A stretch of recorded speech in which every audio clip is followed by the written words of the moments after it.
Hi team, I'm Lethals, and I'm about to show you how I made over 800k this week alone.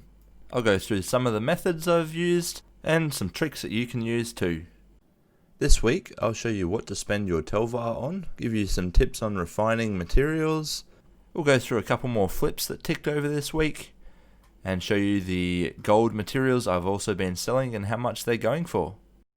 This is week 3 of the series. I do reference other money making methods, but I will put the link in the video, so make sure to check those out as well. First up, here's a quick overview of all the sales I did this week.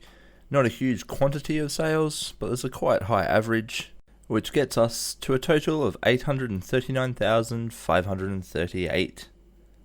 Looking through the set pieces I sold, this week I sold a lot of powerful assault gear.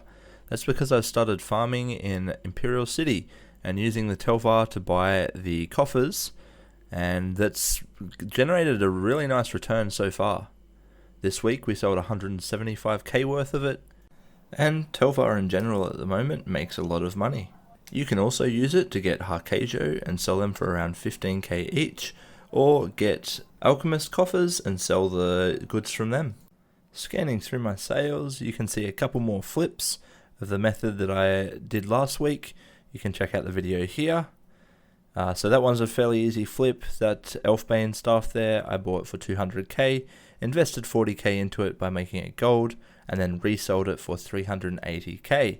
That made me a cool 140k with very little effort involved. I did sit on it for around 4 to 5 days, so that one was a little bit of a nervous time for me, but it still sold. The Swamp Raider bow I picked up quite cheap and sold for 110k, and only made 20k on that one once all the materials is included. So not too bad, but a little bit higher risk, and it took quite a long time to sell on that one. Next up are my gold materials, and I usually get them from refining my Rubidoux leather, and also from doing trials. I get the chromium plating or the chromium grains first, and if you do a few trials a week, these add up quite quickly and are worth a massive chunk at 135k each. The tempering alloys I get from farming rubidite ore, and then I refine it into the tempering alloy. The drop rate on tempering alloy changes quite often. It's complete RNG, but just consistency wins. Refining Rubidoux leather is exactly the same as Ancestor Silk for the Drew wax, and again consistency wins.